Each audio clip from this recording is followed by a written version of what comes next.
بسم الله والصلاة والسلام على رسول الله. قبل ما نبدأ نصلي على النبي محمد صلى الله عليه وسلم ونذكر الله، لا إله إلا الله، سيدنا محمد رسول الله. مساء الهنا ومساء الفرح ومساء السعادة على عيونكم. بصوا بقى، النهاردة إن شاء الله أنا هعمل معاكم المفتقة، وده بطلب من متابعة معانا على الصفحة على القناة، هي اللي طلبتها مني كذا مرة في التعليقات.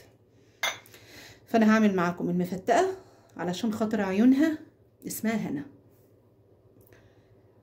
ده معانا كوباية فول، كوباية جوز عريض، وكوباية سمسم، ودول معلقتين كبار دقيق، ومعانا هنا كوباية سمنة على زيت، يعني نفس الكوباية اللي انت تستخدمها لكله، هي كوباية سمنة على زيت. ومعانا هنا معلقتين كبار مغات، ومعلقتين كبار تحويجة حلبة محوجة، معلقتين كبار حلبة محوجة.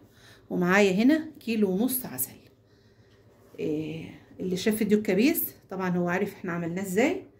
المفتقة طريقتها غير طريقة الكبيس خالص، فاحنا يلا بينا نبدأ مع بعض ونشوف الوصفة ماشية ازاي. بصوا بقى، انا معايا هنا حلة على النار ولعت عليها، وهبدأ اضيف ليها اول حاجة السمنة والزيت اهو زي ما انتوا شايفين كده. هضيف السمنة مع الزيت، عايزة تحط زيت بس حط زيت بس، عايزة تخليه سمنة بس خليه سمنة بس. دول معلقتين سمنة بلدي، والباقي طبعا انا مكملاه زيت لان هي اساس المفتقة بالزيت. فزي ما انتوا شايفين اسيح بس السمنة مع الزيت، وابدأ اضيف بقية المقادير بتاعتي. اذكروا الله وصلوا على رسول الله، وما تنسوش تعملوا لي اشتراك للقناة وتفعلوا زر الجرس، تكتبوا لي تعليق حلو زيكم تقولوا لي فيه تسلم ايدك يا اموله. وطبعا اي حاجه انتم عاوزين ان انا اعملها معاكم اكتبوا لي في التعليقات وقولوا لي اعملي لنا كذا يا اموله، اي وصفه. طبعا السمنه والزيت هما سخنوا معايا. هبدا اول حاجه اضيف السمسم على طول. اللي حاجتي بتضاف ما بتقعدش، يعني ما بنطولهاش في النار. انا معايا ايدي في السمسم على طول لغايه ما السمسم يبدا يسخن معايا. السمسم دوتي برضو جاي السمسم ده جاي لي متحمص، فانا فانا يعني مش هطوله كتير على النار. المفتقه ديت بقى ليه؟ المفتقه ديتي غذا لاولادنا، غذا. العسل فيها سمنه، فيها جوز، فيها فول، فيها كل حاجه مغذيه، هي والكبيس. وطبعا الشتاء غير التدفئه تخن، احنا لازم نتخن ونربرب في الشتاء، ونرفع ونسلوع في الصيف. صح ولا انا غلط؟ لو انا غلط قولولي. السمسم متحمص اهو، هبدا اضيف على طول الفول. انا زعلانه منكم قوي بصراحه علشان المشاهدات بتاعتكم قليله قوي، والتفاعل بتاعكم قليل معايا قوي. انا ببقى في دماغي حاجات كتير عاوزه اعملها معاكم، بس قله التفاعل واللي بيحصل ده بصراحه بيخليني ازعل وبحبط. في حاجات كتيره بتاثر انني ما تخلينيش ان انا اعمل اتواصل معاكم تاني، وانا بصراحه عايزه ابقى معاكم دايما على تواصل. شايفين انا ضفت الفول اهوتي مع السمسم وسبتهم بس ياخدوا تحميصه بسيطه. بعد كده اقوم ضايفه عليهم على طول الجوز زي ما انتوا شايفيني كده. طبعا النار بتاعتك نار وسط علشان حاجتك ما تتحرقش، لازم تخلي بالك من الحاجه دي. النار بتاعتك وسط علشان المكسرات دي ما بتحبش تاخد نار نار كتير، يعني ما تبقاش النار عليها عاليه قوي عشان مش هتلحقيها لو في اي حاجه حصلت. شايفين بعد دلوقتي ما بدات بس الجوز يلون معايا حاجه بسيطه قوي. معايا دولت معلقتين دقيق هضيفهم على طول. شايفين الدقيق اول ما اتحط. اللهم صل على النبي. بسم الله والصلاه والسلام على رسول الله.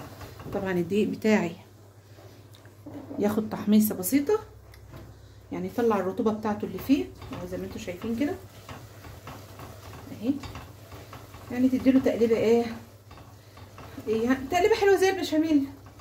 انتوا معايا؟ قولوا معاكي. فاهميني؟ قولوا قولوا لي اي حاجه، قولوا لي تسلم ايدك يا اموله، عاشت ايدك وعينيك يا اموله. شوفوا بقى، قبل اي حاجه انا هضيف دلوقتي العسل، بس قبل اي حاجه ايه، بسم الله الرحمن الرحيم. بسم الله. ضيفي بقى العسل بتاعك بقى. طبعا دي المقادير اللي انا قلتها لكم، دي مقادير كيلو ونص عسل. انت طبعا كل ما هتزودي في العسل كل ما انت هتضاعفي الكميه. خلي بالكم من الحته دي، هتزودي العسل هتضاعفي الكميه بتاعت ايه، بتاعت الدقيق، بتاعت التحويجه، بتاعت المكسرات. واخدين بالكم دي كميه صغيره انا عاملاها معاكم علشان ايه تشوفوها. اذكروا الله وصلوا على رسول الله. رايكم بقى في الجمال والحلاوه ده؟ شايفين الجمال والحلاوه؟ طبعا انا هسيبه ياخد غلوه مش كتير، يعني يغلي غلوتين بس كده، وهوريكم برضو النتيجه بتاعته ايه بتبقى عامله ازاي. اخر حاجه بتضاف عليه هي التحويجه بتاعته. هسيبه بس ياخد غلوه حلوه واوريكم النتيجه. بصوا بقى يا حبايبي، ايدك دايما تبقى في العسل، لازم ايدك تبقى فيه علشان العسل ما يشطش مني. في حاجه كمان، الحله اللي انت هتستخدميها وهتعملي فيها لازم يكون قاع الحله من تحت يكون سميك، تكون لها سمك، علشان العسل بتاعك ما يشطش. ومالكوش دعوه بالجرس اللي رن، عشان العسل بتاعك ما يشطش.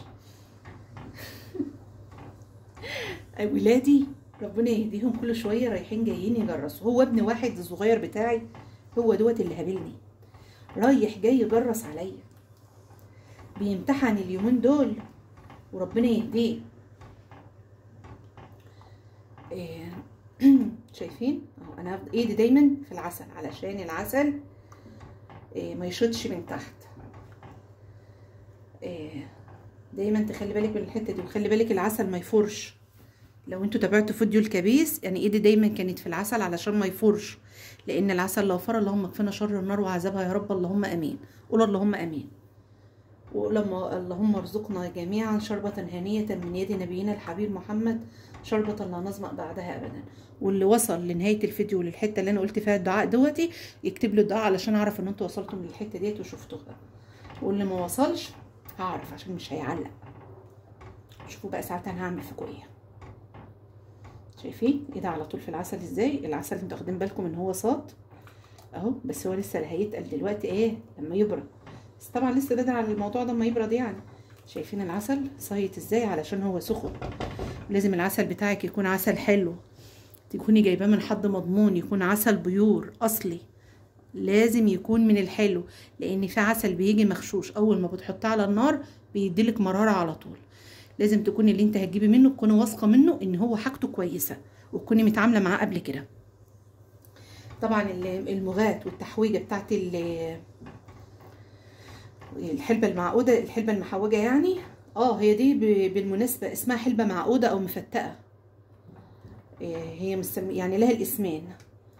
اللي هتجيبي منه الحلبه المحوجه اللي انت هتضيفيها على المفتقه، لازم يكون حد كويس وتكوني متاكده ان هو ما بيغشش وبيضيف حاجات مش كويسه على ايه، على البهارات وعلى الحاجه بتاعته، تكوني متعامله معاه قبل كده وواثقه منه. اذكروا الله وصلوا على رسول الله، وما تنسوش تعملوا اشتراك للقناه وتفعلوا زر الجرس وتقولوا لي تسلم ايدك يا اموله. اسيب بقى العسل يغلي واوريهولكم ايه، اوريهولكم تاني. شوفوا العسل بدأ يغلي معايا ازاي. طبعا انا لازم اسيبه ياخد ايه غلوتين كمان علشان يتقل معايا. تعالوا بقى اشربوا معايا قهوه. شايفين القهوه وجمالها؟ عشاق القهوه يكتبوا لي في التعليقات هما قد ايه بيحبوها. اسيبها بقى تاخد غلوه كمان وايه اوريكم تاني. شايفين العسل اهو اتغلى واخد وقته، تقول اهو ما شاء الله. هبدا اضيف ايه، هبدا اضيف له بقى التحويجه بتاعتي كلها اهي.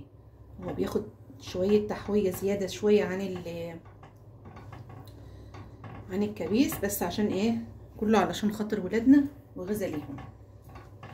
اللي بقى حلو بقى ايه، متخليش اي تكتلات فيه زي ما انتوا شايفيني كده. اي تكتلات اجت من التحويجه وانت بتحطيها فكيها، هي هتفك منك في ثواني. شايفين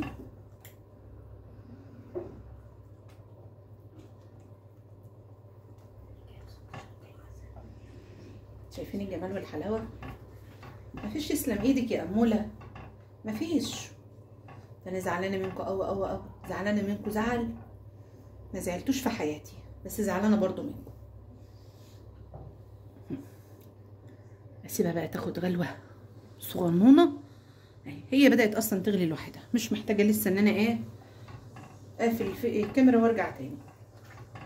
اهي غلوه حلوه كده، ونقوم ايه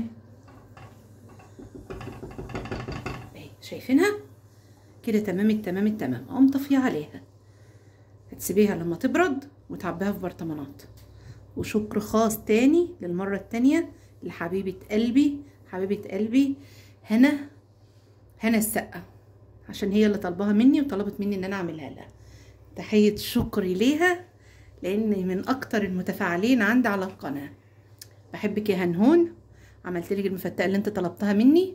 استودعكم الله، دمتم في رعايه الله، مع الف سلامه. وما تنسوش تعملوا اشتراك للقناه. دمتم في رعايه الله.